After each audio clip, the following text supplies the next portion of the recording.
Bom dia a todos. A gente vai conversar hoje sobre a crise de 29. Para entender essa crise que abalou a economia mundial, a gente vai retroceder um pouquinho no tempo e entender os antecedentes da crise, o que estava acontecendo, né? Então vamos lá. Primeira Guerra Mundial, ela transformou os Estados Unidos numa grande potência econômica. E por quê? Porque os Estados Unidos passaram a abastecer a economia europeia de produtos agrícolas, né, agropecuários e industriais, enquanto a Europa está lá em guerra, né? Quem está abastecendo é os Estados Unidos. Então, a economia dos Estados Unidos, a indústria agropecuária dos Estados Unidos vai ter um crescimento assim extraordinário durante a guerra, tá? Dentro dos Estados Unidos era adotado um sistema econômico chamado liberalismo econômico. Atenção, a gente hoje, né, aí no, estamos em 2021, nós adotamos atualmente, né, em boa parte do mundo, o chamado neoliberalismo, então um novo liberalismo. Naquela época, então, era o início do liberalismo econômico, o Estado não interferia na economia, os créditos eram facilitados, os bancos facilitavam o crédito para consumo, para aumentar o consumo interno, tá? Como a economia ia bem, a economia norte-americana, tá? Ela ia bem, as pessoas investiam nas bolsas de valores, não havia muito controle sobre as ações da bolsa, por ser né, um liberalismo econômico, então deixa a economia ir sozinha e os bancos agindo sozinhos, então facilitando o crédito, facilitando os empréstimos, facilitando a compra de ações nas bolsas de valores, o cidadão comum podia comprar facilmente as ações nas bolsas de valores, tá? E começou um período, então, que a gente chama de um período de prosperidade econômica, o incentivo ao consumo. Eu até coloquei a imagem aí, a propaganda nesse período vai ser muito utilizada para incentivar as pessoas que o ideal de vida é ter uma casa, é ter carro, é ter bens de consumo. Então, a pessoa feliz é aquela que tem bens de consumo. A ideia de que consumir traz felicidade. A ideia de que ter é igual a ser, a valorização do consumismo, do ter. Tá? A gente chama esse período do American Way of Life, né? O estilo de vida americano. Tá?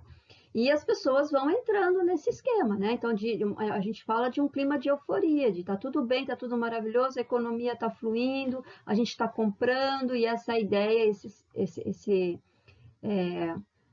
sentimento de felicidade, tá? Então, muito incentivado pelas propagandas, pelo cinema ali no início da década de 20, ok? Só que o que vai acontecer? A guerra acaba e a economia europeia ela vai retomando o seu crescimento natural. Então, a Europa ela vai parando, né, aos poucos, é um processo, ela vai parando de comprar tudo que estava comprando durante a guerra, porque ela volta a produzir.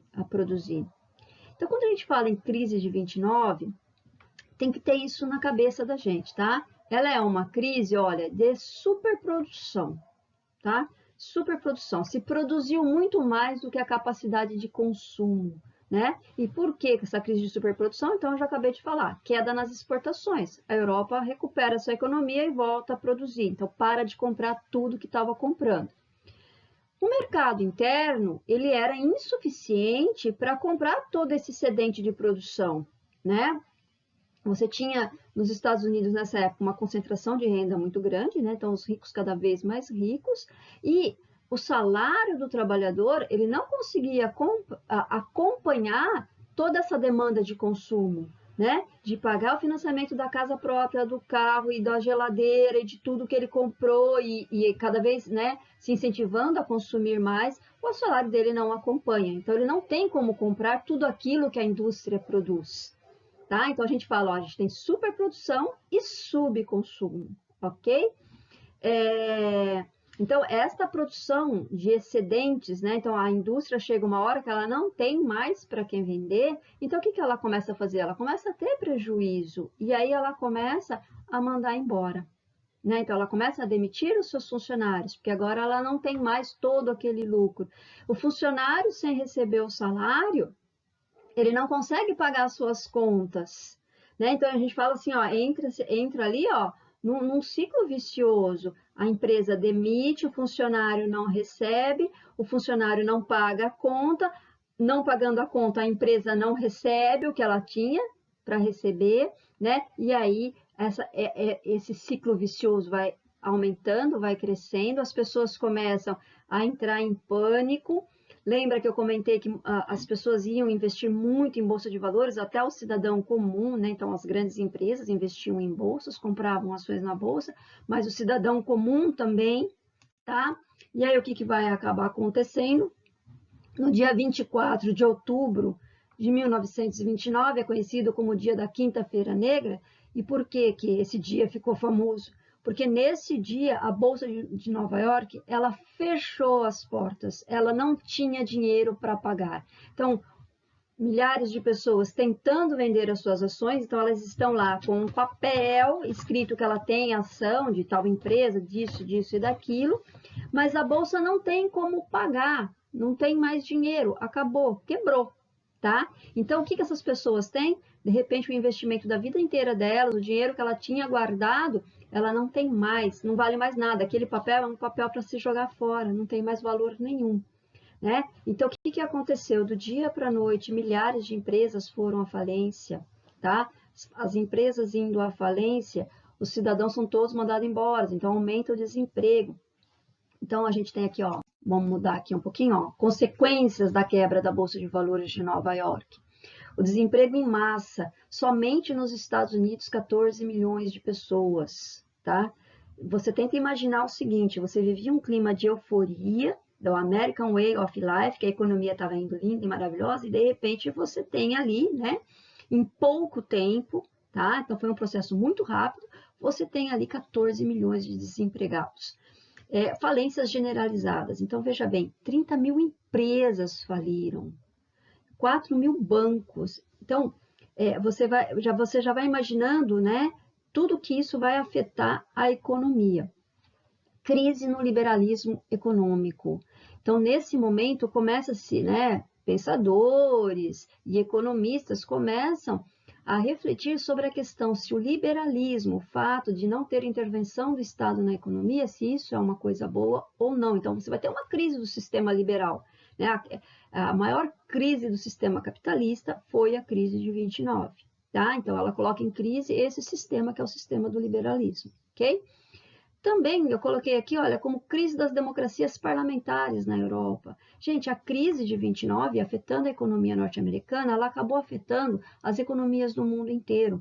A gente não pode esquecer o seguinte, embora a Europa estivesse retomando, né, o seu crescimento econômico pós Primeira Guerra Mundial, ela retomou esse crescimento com empréstimos norte-americanos. Os Estados Unidos era o grande credor mundial. Agora os bancos norte-americanos faliram. Então, a Europa também entra em crise, porque agora ela também não tem mais os seus credores, tá? Dentro dessa crise, né, econômica que vai afetar as economias europeias, também não só norte-americana, né, lá começa-se a se debater a decadência da democracia parlamentar. Muita gente começa a achar que democracia, que liberalismo não é bom. E aí a gente tem o quê? A ascensão dos regimes totalitários. Então, muita gente vai começar a defender as ideias, né, da necessidade de um Estado forte, opressor, e que controle tudo. E, né, a gente vai ver aí a ascensão dos regimes totalitários na Europa, ok? No Brasil, nesta época, o Brasil era o maior exportador mundial de café e a gente vai ter aqui a crise de café, do café. Né? Então, vai cair a nossa produção de café, a gente também vai ter uma crise de superprodução de café que vai levar ao fim a política do café com leite. Né? E vai levar Getúlio Vargas ao poder em 1930. Mas aí é assunto para outra aula, mas só para a gente já relacionar. Né? Então, a crise do café no Brasil, da produção do café no Brasil, ela está relacionada a essa crise econômica mundial gerada pela crise de 29 nos Estados Unidos, que leva ao fim da política do café com leite, a alternância no poder que tinha no Brasil entre presidentes da República, uma hora representando São Paulo e outra hora Minas Gerais, né? E início aí da era Vargas, em 1930, ok? Gente, nessas consequências, o país que acabou não sofrendo as consequências da crise de 29, eu coloquei lá embaixo, ó, com exceção, né, a União Soviética. E por que a União Soviética? Então, a gente não pode esquecer que em 1917, a Rússia passou por uma revolução, a Revolução Russa, que levou à formação da União Soviética. A Rússia, né, acabou virando um país socialista, forma a União das Repúblicas Socialistas Soviéticas, ela se isola da economia mundial e vai, né, a União Soviética gerir a sua economia através dos chamados planos quinquenais. Então, ela não dependia do mercado externo, da economia externa. Então, a gente vai ver assim, a crise generalizada em várias partes do mundo e a União Soviética estava lá, né, com a sua economia sendo gerida pelos planos quinquenais, ok? Como que os Estados Unidos saíram dessa crise? Em 1933 foi eleito um presidente do Partido Democrata, que é o Roosevelt. Coloquei até a fotinha do Roosevelt aí para gente. O Roosevelt, ele adotou uma política econômica chamada New Deal, novo acordo.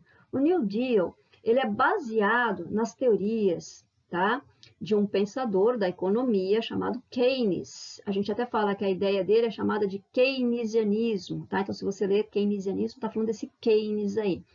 O que esse cara defende? A intervenção do Estado na economia.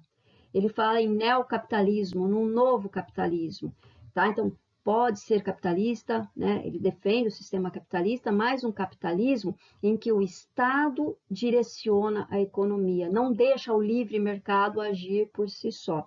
E o Roosevelt adotou essa teoria. Então, ele abandona o liberalismo econômico, adota, tá, o keynesianismo e passa a interferir na economia. O Estado passa a interferir na economia. Eu vou colocar aqui algumas das reformas que ele fez. Então, o Estado vai fazer empréstimos a juros baixos, né, para os camponeses, para os fazendeiros que estavam endividados no campo. Vai destruir os excedentes agrícolas para poder baixar, né, a demanda que tinha ali. Então, recupera o preço dele. Então, porque você tinha muita mercadoria sobrando, o preço cai. Agora ele vai destruir o excedente agrícola para que o preço volte a subir. O Estado vai passar a ter controle sobre os bancos e instituições financeiras, então, assim, vai ter controle sobre empréstimos, sobre ações das bolsas de valores. Eles vão criar as leis trabalhistas e a criação da Previdência Social, porque a gente não pode esquecer que tinha milhares de pessoas desempregadas, tá? As pessoas desempregadas não compram, ela não consome, gera graves problemas sociais, então precisava resolver esse problema. Então, cria-se as leis trabalhistas, gerando alguma garantia ao trabalhador, a previdência social, criou o seguro-desemprego, tá? E importantíssimo, porque a mesma pessoa estando desempregada, ela tendo uma renda, ela continua pagando as suas contas, então a economia continua girando. Olha a importância aí do seguro-desemprego, tá? E o Estado vai investir em muitas obras públicas, né, para a retomada da economia aí, porque aí melhora a infraestrutura, reduz o desemprego, porque vai gerar emprego em vários setores da economia, né? E aí melhora o mercado consumidor, tá bom? Então, os Estados Unidos vai conseguir sair da crise a partir do New Deal de Roosevelt. E aí, olha, ele assume em 33, a gente não pode esquecer, 39 vai estourar a Segunda Guerra Mundial e a economia norte-americana já tinha, né, se restabelecido, Estados Unidos era novamente uma grande potência mundial. Tá bom? Assunto para a próxima aula. Até mais e tchau, tchau.